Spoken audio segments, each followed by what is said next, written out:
Et nous sommes dans l'alternative sur Camid Mag et vous êtes sur Radio Cheikh Anta Diop. Bobo Basson, bonjour. Bonjour, cher ami. Vous allez bien?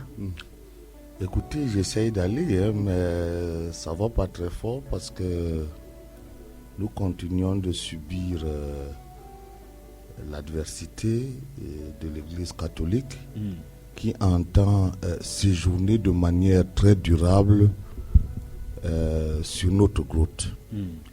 Et je le dis avec beaucoup de gravité parce que voilà une église qui a la prétention d'aimer les autres et d'avoir un souci d'équité de manière permanente vis-à-vis des autres, à qui nous avons tout donné. Nous avons donné Marienberg, nous avons donné l'église de Logbico, on leur a donné des terres. Mais ils justifient et continuent de tenter de justifier leur présence sur la grotte, un ancien sanctuaire africain. Je voudrais vous préciser que c'est une habitude installée depuis l'avènement du christianisme qui veut que chaque fois que des peuples dits animistes s'organisent pour prier, qu'elles viennent les perturber, non seulement les perturber au nom de la prétendue religion universelle, mais en plus, j'allais dire, y commettre des exactions. Nous devons être très sérieux avec ce qui se passe. Il se trouve qu'une élite mal formée, mal élevée, mal éduquée, qui ne sait pas quels sont les enjeux de l'avenir, qui manque de prospective, s'attise à organiser contre l'Afrique les malheurs que nous vivons. Qui plus est, cette élite a la prétention d'accéder à une universalité qu'elle seule comprenne, parce que l'Occident conquérant ou l'islam conquérant n'a cure de savoir s'il existe une universalité pour tous les peuples. L'État d'Israël est un État d'Israël avec le judaïsme, le monde arabe est arabe avec l'islam. Ce n'est pas des choses négociables. Ils vont à la conquête. Mais pendant ce temps, cette élite qui ne réfléchit pas, qui n'a pour seule ambition que de vivre avec une femme et des enfants et qui ne pense pas à la prospective de demain, malheureusement, c'est cette élite-là qui ne réfléchit pas sur les questions essentielles de la vie. Et c'est la raison pour laquelle je ne suis pas simplement indigné en tant que Mbombo, mais je me rends compte combien la zombification des esprits de l'élite, des élites africaines a été puissante. Au point où le logiciel marqué par l'Occident qui entend continuer sa domination peut se faire sans qu'elle-même soit présente sur le terrain. Voyez-vous ce que je veux dire pour chuter par là? L'Occident n'est plus présent physiquement en Afrique, mais l'Occident est physiquement présent auprès d'une élite complètement abattardée.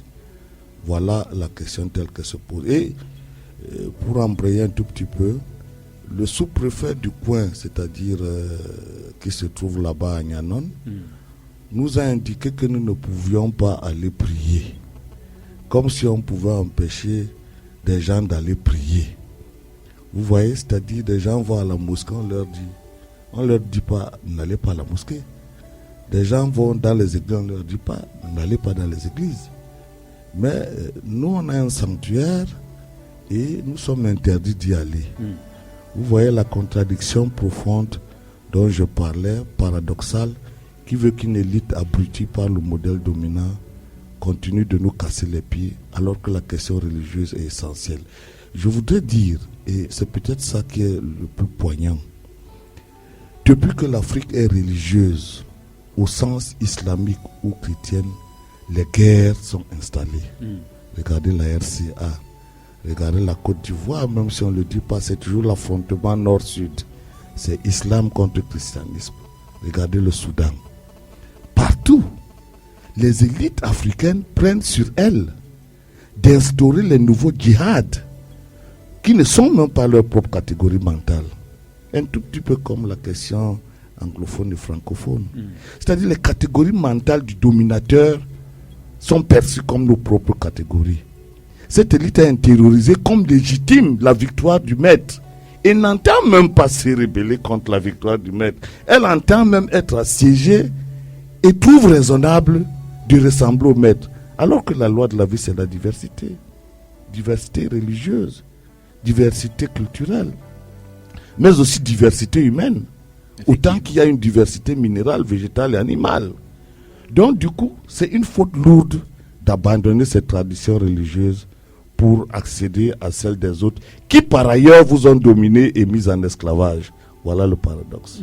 Voilà, on y revient, mais je voudrais déjà qu'on explique ce que c'est que le culte, parce que toute la question peut être dans ce que c'est que le culte. Oui, il y a un faux débat qui consiste à faire croire que l'Afrique n'a pas de religion.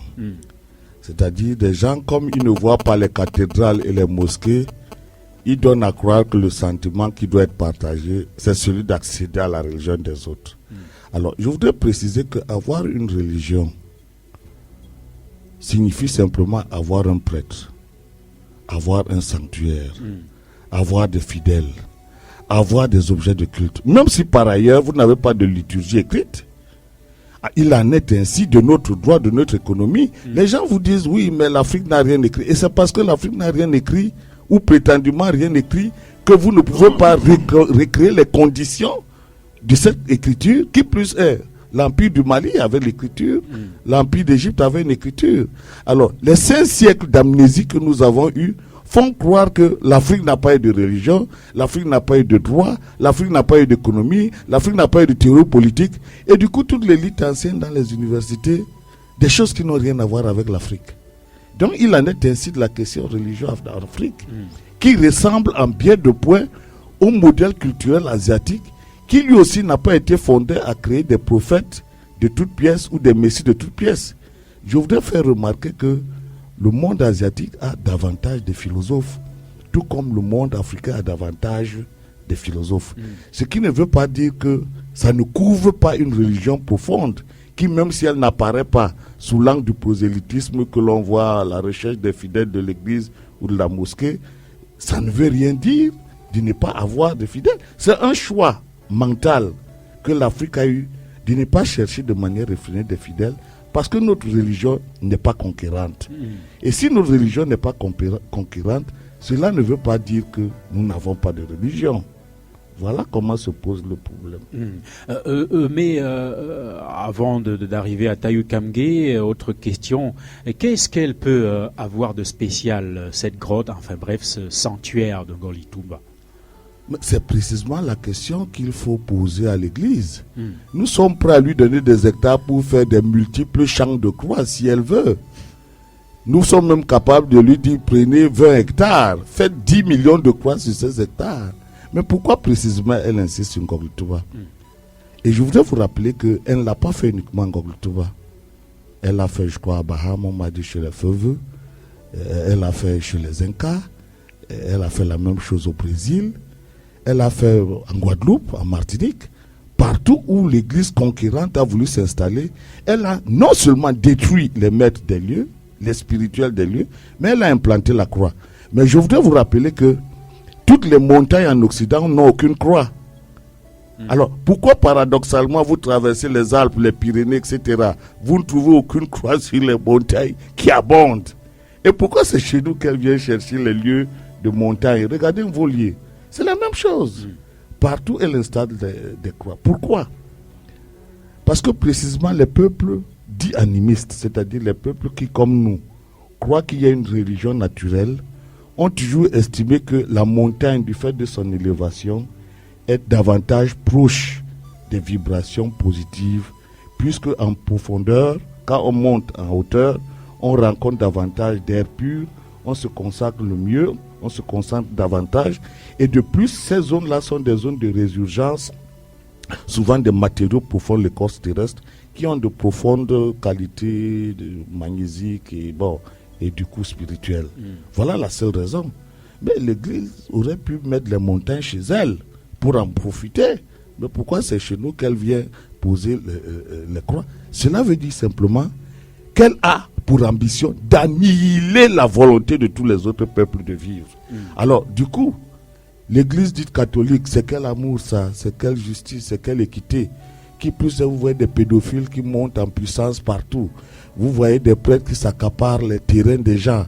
Les prêtres qui sont dans tous les ménages en train d'empêcher les autres de s'en sortir. Alors, nous parlons de quel amour? Vous voyez jusqu'où les Africains sont allés. Penser que la question de l'amour est une question individuelle, que la religion est une question individuelle. Mais alors, comment elle explique que les guerres soient collectives? Si la religion était une question individuelle, vous ne serez pas obligé de venir faire des conquêtes, de mettre les gens en esclavage. Vous ne serez pas obligé de venir faire comme si les autres ne doivent pas s'en sortir et vivre. Vous voyez les contradictions. Alors, Tayu Kamge, bonjour déjà. Merci, bonjour.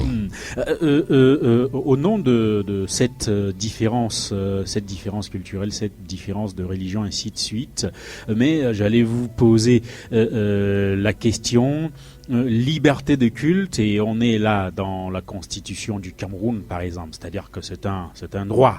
Voilà. Oui. Et comment on se retrouve à rouler à l'inverse de cela?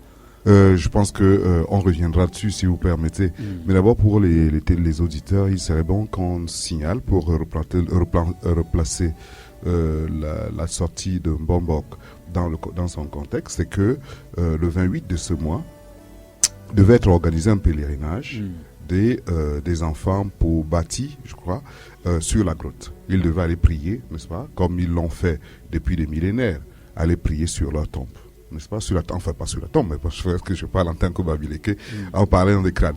Ils devaient aller prier aller à cette grotte-là, faire un pèlerinage. De même que vous voyez bien que tous les ans, tous les musulmans quittent le Cameroun pour aller faire le pèlerinage à la Mecque, ou Hajj. Beaucoup de chrétiens vont soit à Lourdes, soit à Jérusalem, soit au Vatican, ainsi de suite. Donc ils ont un acte de foi qu'ils accomplissent au moins une fois par an, ou tout au moins un grand moment, n'est-ce pas, de retrouvailles, et ils se retrouvent pour se mettre en situation, j'allais dire, d'entrer en contact avec le divin.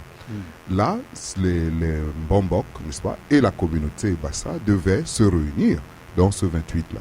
Il se trouve que le sous-préfet du coin a purement interdit, n'est-ce pas, ce lieu a interdit l'accès à ce lieu de prière.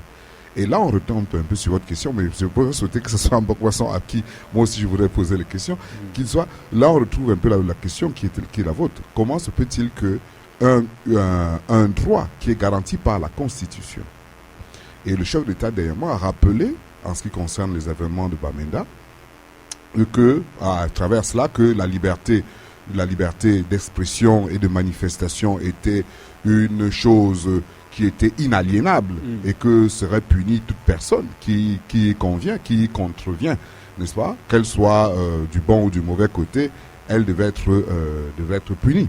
Donc d'où vient donc aujourd'hui, à moins que soit en Ngordi-Touba, ce sous-préfet-là n'écoute pas le chef de l'État, à moins que ça s'en fasse partie, j'allais dire, de la longue série de personnes qui voudraient absolument mettre le feu au Cameroun, n'est-ce pas, et donc profitent donc de manière particulière pour créer des incidents.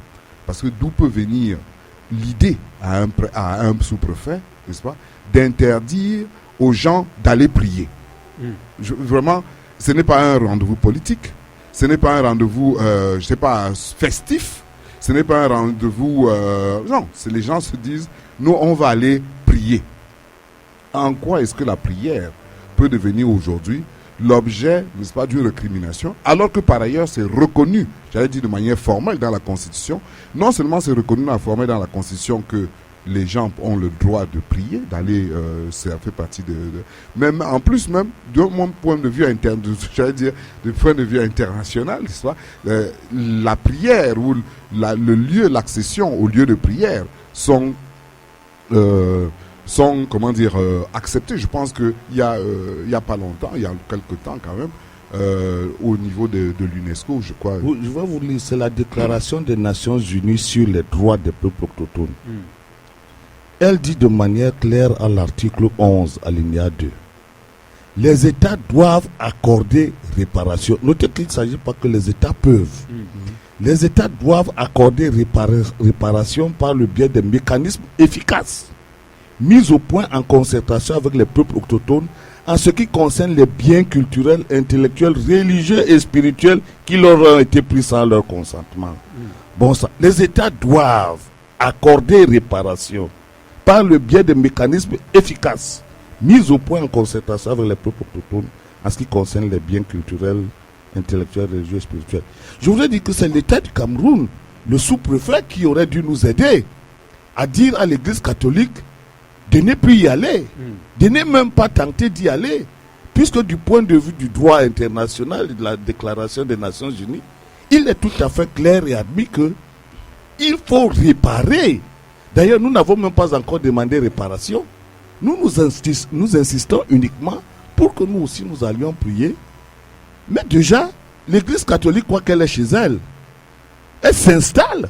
Et non seulement elle s'installe, elle prie le gouvernement et l'État du Cameroun de se plier à ces injonctions. Donc, elle confond sa manière efficace de traiter les problèmes de conquête avec un sous-préfet qui est là en place et qui fait la volonté de l'Église catholique. Mais est-ce qu'on peut empêcher quelqu'un de prier? Nous y serons. Nous allons y aller. Il faut quand même préciser, Mbombok, que cette croix qui était bien ancrée sur cette grotte depuis des dizaines d'années, 50 ans. Voilà, depuis plus de 50 ans d'ailleurs, a été déboulonnée et vous l'avez fait, enfin, puisque vous faites partie des personnes qui l'ont déboulonnée, justement, sans, on va dire, vous vous êtes fait justice. Oui, mais nous avons écrit plusieurs fois à la papauté. Depuis 50 ans, cette histoire traîne. Cette croix a été mise au lendemain de la mort de Oumyobé, c'est-à-dire Oumyobé meurt le 13 septembre 1958. Thomas Mongo, qui devient évêque à la suite, installe la croix. Or, ce même Thomas Mongo, c'est lui qui a rencontré Oumyobé pour la dernière fois. On peut même prédire qu'il est trahi, parce qu'il n'était pas facile de retrouver Oumyobé dans la forêt. Donc, Oumyobé, en acceptant causer avec son frère qu'il croyait être son frère Thomas Mongo, pensait bien faire de parler avec un homme d'église. Et c'est cet homme d'église qui est allé chez Mesmer pour le livrer. Et quand il a fini de livrer, il est monté sur la croix, sur la grotte, il y a posé la croix, parce qu'il se donnait le sentiment que toute la force des maquisards, entre parenthèses, provenait de là, de ce lieu. Et vous voyez très bien quelle a été la conséquence. Jusqu'aujourd'hui, on n'a pas pu récupérer ce lieu, malgré les lettres aux nonces apostoliques, malgré les lettres à la papauté, malgré les lettres au préfet, etc. Alors, si le droit international nous dit que cela nous appartient et que nous devons y rester, comme cela est de droit, et même demander réparation, autant aller enlever la croix, on ne l'a même pas débloquée, on l'a posée, on l'a couchée. Elle est couchée sur la montagne, que l'Église catholique vienne chercher son affaire. Mais qu'elle ne nous mette plus cette croix là-bas. Voilà la question. Or, l'Église catholique donne à penser qu'elle a de droit cet espace. Un peu comme si vous étiez dans votre sanctuaire à Bamendjou, et puis vous avez votre hôtel, et qu'on vienne y mettre une croix. C'est un peu comme si vous alliez au Ngondo, et que vous veniez planter la croix à mi-chemin du fleuve, là où le monsieur entre pour aller chercher le message des ancêtres. Vous voyez, c'est comme si moi je prenais mes reliques et que j'aille à l'église catholique, je pose ça sur l'autel, là où le pasteur fait sa prière, ou l'imam ou le prêtre, et que je lui dise, prie avec mes reliques. C'est pour ça que ce n'est pas compréhensible. La question, une question que je voulais poser, comment se fait-il que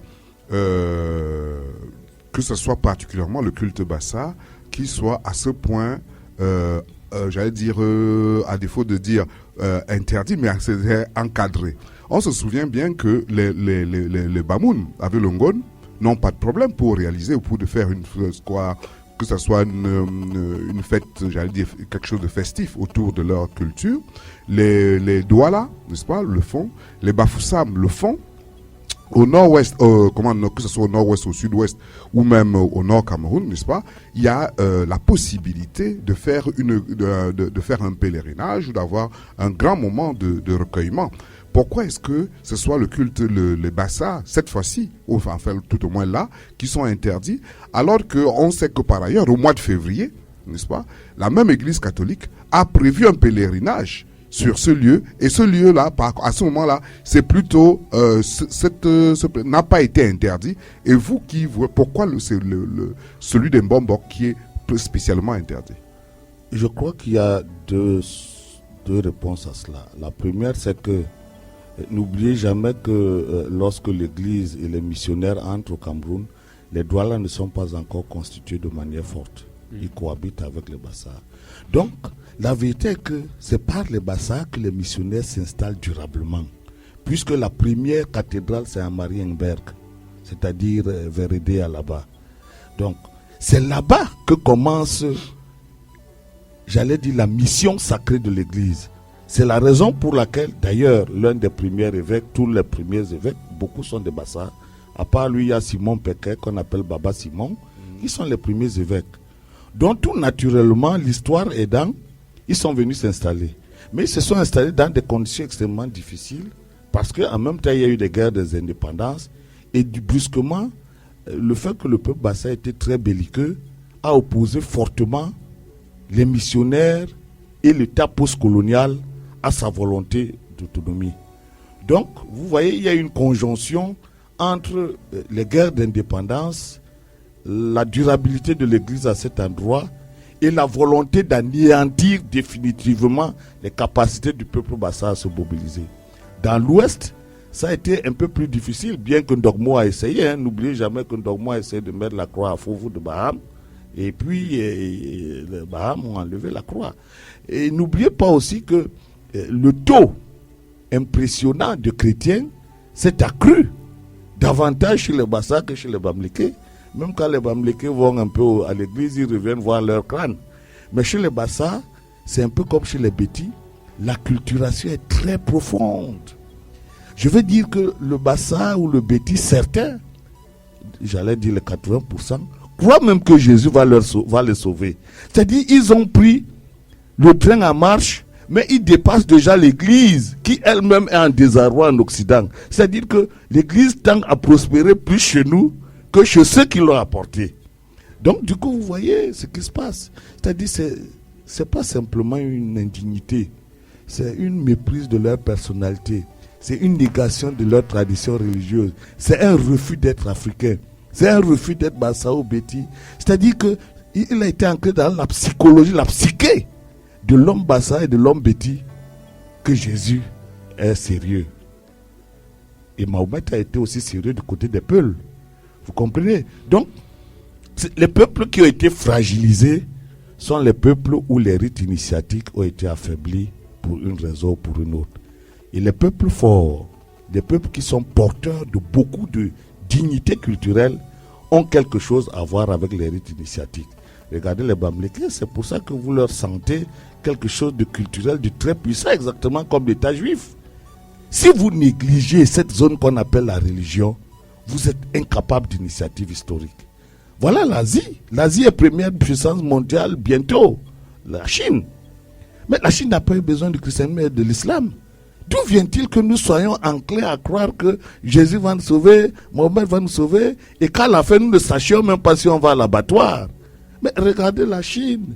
Elle n'a pas besoin du christianisme pour être, elle n'a pas besoin d'islam. Autrement dit, pour penser dans la Renaissance africaine, pour penser l'émergence, aussi même peut-être le concept de l'émergence, n'est-ce pas? Il faudrait nécessairement, si on vous comprend bien, qu'il y ait une corrélation nette et directe entre le culte, n'est-ce pas, et, j'allais dire, ce qu'on appelle le développement.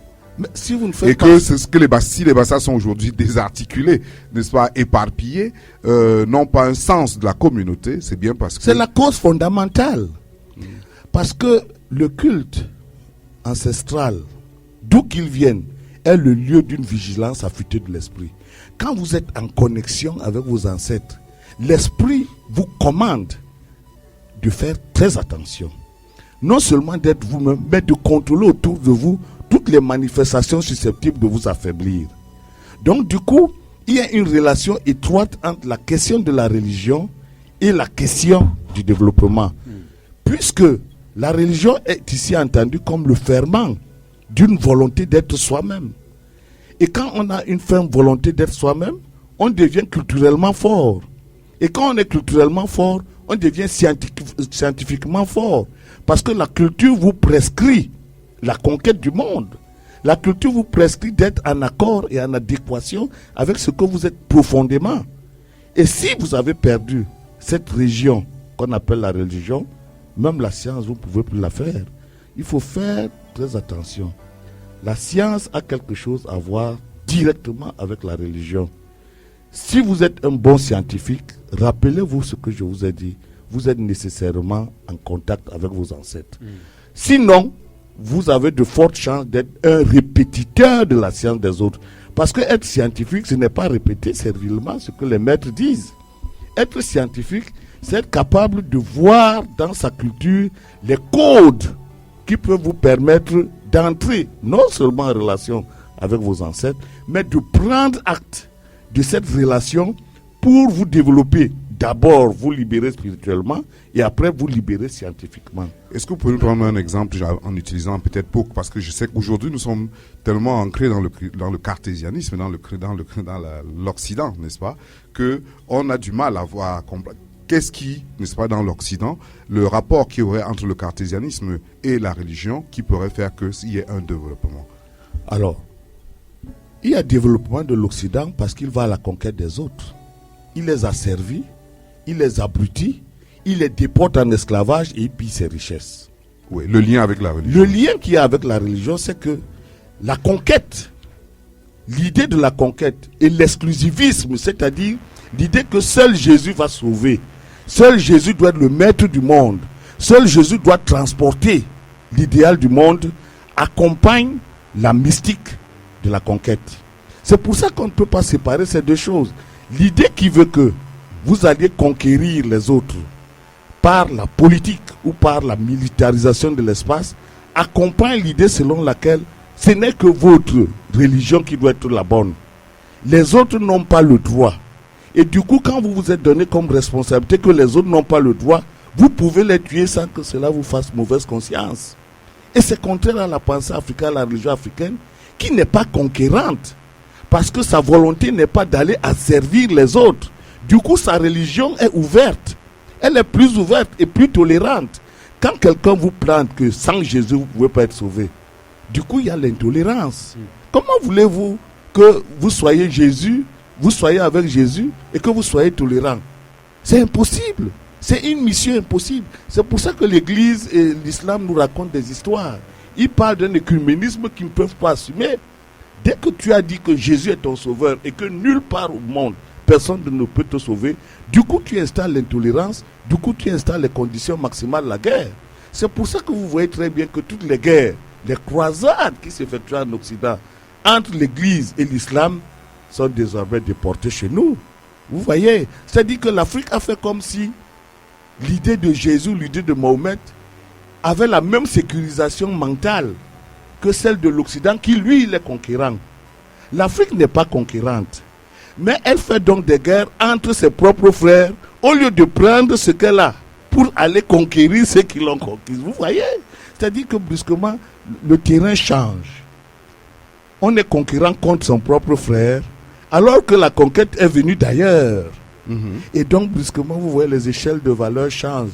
Les échelles de l'espace. Dans le lien ici, parce que le lien ici avec le cartésianisme, est-ce que ce serait le fait que cette sissiparité là ou cette division permanente, n'est-ce pas, entre le rejet de l'autre, le rejet de l'autre qui est propre au cartésianisme, voilà, qui fait dans le lien entre la science, n'est-ce pas, entre la science et la religion, et du coup entre le développement de cette science là et la religion. Voilà. Vous savez, j'appelle ça l'exclusivisme anthropologique. C'est-à-dire l'Occident a ancré dans son esprit que lui seul est maître du monde. D'ailleurs, quand vous lisez Descartes dit que l'homme est le maître possesseur de la nature. Sauf qu'il ne dit pas le blanc. Donc, vous pouvez avoir le sentiment qu'il parle de tout le monde. Non, non, non. Il parle de lui, le blanc, est maître possesseur de la nature. Du coup, si vous êtes faible, il peut vous absorber puisqu'il est le maître, le possesseur. Et ça remonte à Aristote dans la Grèce antique. L'Occident a comme méthode d'approche de la réalité la conquête du monde par l'exclusivisme mental. Un peu comme Donald Trump le fait. Il vous dit la grande Amérique va revenir. Quand il vous le dit, il est en train de vous signifier que cette grande Amérique blanche, pas noire, aura le sentiment que quiconque essaye d'empêcher son idée de réalisation entraîne la guerre.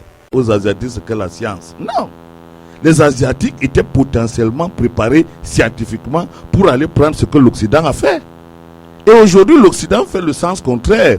puisque tous les PhD aux États-Unis sont surtout asiatiques. Donc l'Occident fait la même chose, parce que quand un peuple est fort, il peut aller vers l'autre sans se faire avaler. Raison pour laquelle c'est complètement, j'allais dire, bête. Le mot est peut-être fort, de parler de symbiose. C'est-à-dire, les gens vous disent, on va au rendez-vous du donner, du recevoir. On va à la symbiose des cultures. Mais vous allez à la symbiose de l'autre, vous n'avez pas pour vous. Comment vous allez faire la symbiose? Et là, on pourrait penser, n'est-ce pas, que nous sommes éloignés du sujet. Mais en fait, nous sommes même au cœur du sujet, entre le lien direct qu'il y a entre la pratique, n'est-ce pas, de la pratique religieuse d'un peuple, n'est-ce pas, et son développement et son rayonnement. Et que l'interdiction de la pratique du culte Bassa, n'est-ce pas, contribue à l'oblitération de l'imaginaire des peuples Bassa et donc des enfants Bassa, et donc par conséquent, n'est-ce pas, leur activité économique, leur activité sociale, leur activité politique s'en trouve amoindrie du fait, n'est-ce pas, de ce manque de substance. Voilà, mieux même annihilé. Parce que quand vous dites amoindri, vous êtes très sérieux. Partout où l'Église a planté sa croix, il n'y a pas eu de développement. Aucun peuple. Essayez de regarder. Partout où l'Église a planté sa croix, c'est l'Occident qui est venu faire comme si c'est le développement. C'est-à-dire que l'image qu'on a, c'est de croire que comme l'Occident a mis son Église, les écoles, les universités, et il dit c'est notre développement. Vous voyez, c'est-à-dire, en délaissant à l'Occident le soin d'organiser son destin historique religieux, il a aussi concouru à laisser à l'Occident le soin d'organiser son destin historique, scientifique et éducatif. Donc du coup, quand je dis partout où la croix a été plantée, il n'y a pas de développement, les gens vont vous dire, mais non, n'est-ce pas qu'on voit les routes, n'est-ce pas qu'on voit les églises, n'est-ce pas qu'on voit les écoles? Oui, mais c'est des écoles pas pour toi. C'est les écoles pour que tu deviennes comme le maître. C'est des écoles pour que tu ne sois jamais toi-même. C'est des routes pour qu'on transporte le cacao. C'est des routes pour qu'on transporte le bois. Toi, tu es là, tu crois que c'est pour ton développement. Non, monsieur. C'est pour ça qu'il faut être très sérieux. Et je le dis toujours, notre élite est incompétente. L'élite universitaire africaine, peut-être pas tous, mais les 80% n'ont même pas réfléchi à la question essentielle de la religion. D'ailleurs, elles n'ont même pas le sentiment qu'il faille y réfléchir. Puisque dès l'enfance, on leur a dit que Jésus les a sauvés, Mahomet les a sauvés, pourquoi voudriez-vous qu'ils y réfléchissent? Donc ils sont installés dans une torpeur coloniale, dans une torpeur mentale, où la remise en cause est très compliquée pour eux, où la recherche est très compliquée pour eux. Ils préfèrent répéter le maître pour se débarrasser de la mauvaise conscience, de la mauvaise capacité de ne rien faire. Souvenez-vous, ceux qui ont fait les indépendances, c'est des gens qui avaient le CIPE, moins que le brevet en tout cas. Mais regardez l'Afrique depuis que les gens sont peuplés d'agrégation et de doctorat. Regardez l'Afrique, regardez votre Afrique. Depuis que les élites ont multiplié les diplômes, qu'est-ce qu'elle fait? Elle fait que piller, elle fait que voler, elle fait que croire que quand on a une femme et un enfant, le destin est scellé. On ne peut plus chercher autre chose. Il n'y a pas de prospective. Les gens ne réfléchissent pas comme l'Asie dit, dans 100 ans nous serons. Les gens ne réfléchissent pas comme la France dit, que sera la France dans 100 ans. Chez nous, les gens disent, je vais mourir quand? Bon, si je meurs là, il faut que ma maison soit finie. Voilà l'enjeu. Mais est-ce qu'un peuple se développe avec des élites qui raisonnent comme ça? Pendant que les autres raisonnent sur 100 ans, ils balisent, ils orientent. Vous n'avez même pas encore commencé à réfléchir. Vous sortez de votre maison, vous regardez la piscine, vous prenez le Bordeaux, vous buvez, puis vous allez chercher les champagnes, et puis vous croyez que vous êtes sérieux. Voilà l'élite. Elle est zombifiée. Elle est complètement dessouchée, déracinée, incapable de toute réflexion. Mais c'est elle qui vous fait croire qu'elle réfléchit beaucoup. Et remarquez pour être sûr qu'elle ne réfléchit pas. Dès que vous apportez un sujet sérieux, elle revient sur Étofis. Regardez, partout dans les bars, dans les cercles sérieux. Dès que vous commencez à parler d'autres choses, Étofis, tu avais vu le but de l'autre jour à Marseille, et tu te dis, mais qu'est-ce qui se passe? Mais c'est ça la vérité. C'est-à-dire, cette élite-là n'aime pas la réflexion. Et quand vous la commencez, elle qui te dit, il est encore là, voilà, il va encore nous dire quoi maintenant? Bon, nous, on est réalistes, nous, on cherche les choses. Ah, vous cherchez les choses. Mais celui en qui vous croyez, Jésus, n'a pas cherché les choses, il n'avait même pas de carte d'identité. Ce monsieur. Ce monsieur-là, il est mort pauvre. Il est mort très pauvre. Mais vous, qui prétendez le suivre, vous ne faites que construire des immeubles. Mais vous voyez donc le paradoxe, cette contradiction qui veut que on dise qu'on est chrétien, mais on est le plus bouffi de l'histoire, on est le plus égoïste. Regardez très bien comment ça se passe. Il peut avoir 1 million de francs dans ses poches. Dès que vous venez, vous donne 5 000 pour que vous reveniez chaque fois commandé. Mais pendant ce temps, il donne au pasteur du coin 50 000 ou au prêtre parce qu'il croit que Dieu ne va pas, Dieu ne comprendra pas qu'il est un voleur. Non, attention, réfléchissons. Et je suis content que vous m'ayez demandé de venir pour une fois réfléchir, une fois de plus. La question religieuse n'est pas une question individuelle, c'est une question collective. Un peuple qui néglige cette chose-là, cette chose qu'on appelle la religion, n'a pas encore commencé à réfléchir. Parce que pendant ce temps, les autres qui ont réfléchi sur des siècles font la conquête. Regardez tous nos villages. J'ai vu même chez les Pygmées à l'Est, une église, bon sang. Donc partout où on plante une église et une mosquée, la conquête est prête. Et partout dans nos villages, on a des églises et des mosquées. Mais c'est le lieu des conflits de demain. Les gens ne réfléchissent pas. La RCNA ne leur dit rien. Les conflits entre le nord et le sud de chez Gbagbo, ou au Cameroun, ou au Nigeria, ou ailleurs, ils ne réfléchissent pas. Tous les jours, ils vont à l'église, à la mosquée, dans les villages, mais ils ne savent pas que c'est là-bas les lieux prochains du djihad. Ce sont les lieux prochains des croisades. Voilà là où se trouve le problème. Et quand j'en parle ainsi, c'est parce que je voudrais réveiller un peu la conscience de ceux qui peuvent encore en avoir une.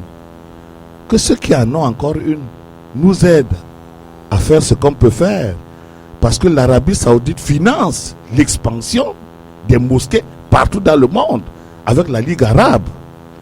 Pendant ce temps, le monde asiatique prospère avec le bouddhisme qu'il tente de répandre partout dans le monde. Le modèle occidental prospère avec la chrétienté. C'est pour ça qu'elle empêche la Turquie d'entrer dans l'Union européenne. Nous sommes le seul peuple qui a la prétention de s'ouvrir à tous les autres sans avoir une seule culture, une seule religion, une seule théorie qui nous soit propre. Dites-moi comment on peut se développer dans ce cas-là. Donc, si l'appel que vous lancez au-delà de là, c'est que, en ce qui concerne, pour revenir à la préoccupation du jour, c'était cette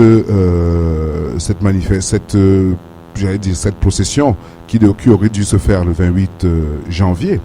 Comment ou que pensez-vous est-ce qu'il y a un appel particulier aux autorités? Qu'est-ce qu'il faut faire donc pour que le sous-préfet du coin revienne à une compréhension plus nette de ce que c'est que la religion, de ce que c'est que la liberté fondamentale de croire, parce que interdire à un peuple ou à une population d'aller prier, c'est quelque chose d'innommable.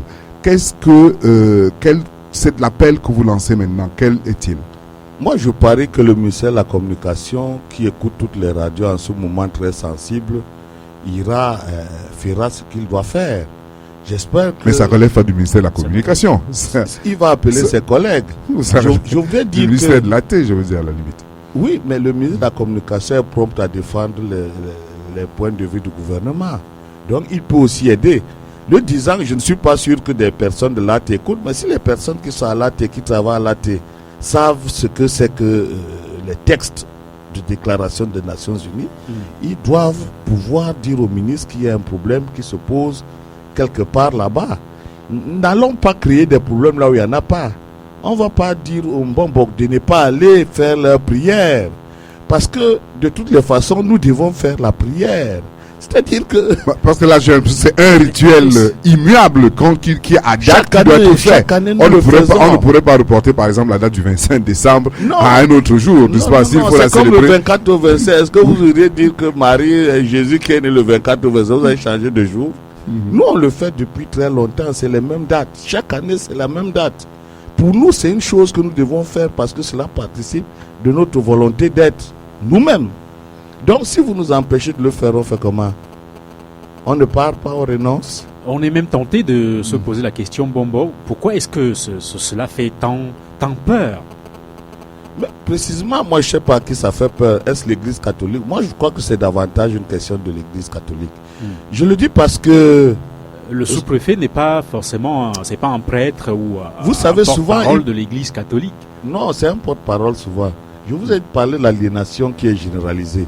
Quand le sous-préfet le fait, il croit que Jésus va le sauver et que c'est bien de le faire. Vous voyez, ce n'est pas sa faute en tant que sa faute. Mais c'est la faute d'une église catholique conquérante qui précisément lui rappelle qu'il faut qu'il empêche que nous allions là-bas. Parce que c'est l'église qui le fait. C'est pas lui-même. Parce que lui-même, nous l'avons vu. Il n'était même pas opposé à cette idée. Mais pourquoi brusquement il change d'avis? Ça veut dire qu'il a eu des pressions. Et vous savez très bien la relation qui existe souvent les sous-préfets des coins et puis les curés des coins. C'est toujours des choses de m'as-tu vu, est-ce que tu es là, machin, je passe chez toi demain. Donc, il est tout à fait normal que le curé du coin lui dise mais pourquoi tu laisses les gars là venir nous faire du mal? Tu sais que Jésus, c'est pas bon. Interdit, il faut que ne fais pas ça. Jésus, c'est pas bon, il va se fâcher. Bon, alors, vous voulez que le sous-préfet du coin fasse quoi? C'est la raison pour laquelle il est bon que l'idée vienne de la hiérarchie et que sa hiérarchie lui dise de nous laisser travailler en paix, puisqu'on interdit pour les autres d'aller travailler dans les mosquées. D'autant plus que vous restez quand même, ce qui est paradoxal, c'est qu'en même temps vous restez ouvert, puisque au mois de février, en principe, les Bassa qui sont chrétiens ont aussi le droit d'aller y prier. Oui, c'est-à-dire que nous on ne doit pas y aller, mais eux ils doivent y aller. Donc ils utilisent la toute-puissance de l'église et l'aliénation des élites pour nous contraindre à ne pas faire ce que nous devons faire. C'est quelle histoire ça? C'est quelle histoire? C'est une histoire de malades mentaux. Non seulement le curé et l'évêque qui prescrivent cela sont des malades mentaux, même le sous-préfet aussi, parce qu'ils n'ont même pas conscience que l'idéal humain, c'est d'être proche de ses ancêtres. Donc comme eux, ils ont réfuté et ont nié la capacité de leurs ancêtres à opérer un changement en eux, brusquement ils s'en remettent aux ancêtres des autres, ils vont à l'abattoir en pensant qu'ils sont en train d'aller chez Dieu. Voilà le problème. Et vous imaginez, quand on vous dit que Jésus est monté au ciel, s'est assis à la droite de Dieu, Dieu a des fesses pour s'asseoir, Dieu a un téléphone, Dieu a un fax. Comment Jésus peut-il parler à Dieu? Je ne sais pas, il y a quelque chose d'extraordinaire chez cette élite-là. Elle n'a même pas la faculté de réfléchir sur ce qu'on lui dit. Dieu parle aux hommes. Nous sommes les premiers êtres sur cette terre. Nous avons fait au moins 200 000 ans avant que le premier blanc arrive. Il y a 40 000 ans lors de la glaciation virmienne. Et Dieu laisse les Africains à qui il aurait dû parler avant, il va parler en araméen aux autres. Donc j'imagine que, puisque Jésus est araméen, Dieu lui a parlé en araméen. Donc Dieu nous ignore. Donc il ne parle pas Bassa en fait. Mais s'il ne parle pas Bassa, nous l'ignorons. Il faut l'ignorer proprement. Nous avons le droit et le devoir de lui rappeler que nous sommes les premiers sur cette terre des hommes et logiquement nous portons en nous les germes de la divinité essentielle et primordiale. Si lui ne nous parle pas et il va parler à nos enfants, ça veut dire qu'il nous déteste ou à défaut il ne nous aime pas. Est-ce que vous vous imaginez, vous êtes un père d'enfant, on vient vous dire que les gens parlent à votre enfant qui va à l'école et il refuse de venir vous parler, vous qui êtes le père de l'enfant. Comment est-ce possible? C'est une hérésie. L'élite est hérétique, l'élite est malade, l'élite est insouciante, l'élite est paresseuse, l'élite n'est pas audacieuse, elle n'est pas courageuse, elle est incapable de quoi que ce soit. Donc du coup elle ne fait que bénéficier des jouissances individuelles sans fin que l'Occident lui donne à travers les privilèges qui eux-mêmes privilèges sans lesquels il ne peut pas vivre et qui fait qu'il compromet son propre peuple. Voilà la vérité. Voilà, c'était une sacrée source. J'espère, chers auditeurs, que vous y êtes abreuvés profondément. On y reviendra d'ailleurs tout au long de la semaine, pourquoi pas. Merci Mbombok d'avoir accepté de répondre à nos questions. C'est moi qui vous remercie et je vous donne toute ma fidélité parce qu'au moins vous m'écoutez ici, les autres. Il n'y a pas de quoi. Merci Tayo Kamge pour merci le à vous soutien. Kofi. Merci à vous Kofi. Merci à vous Kofi. Merci à vous Kofi. Merci à vous Kofi.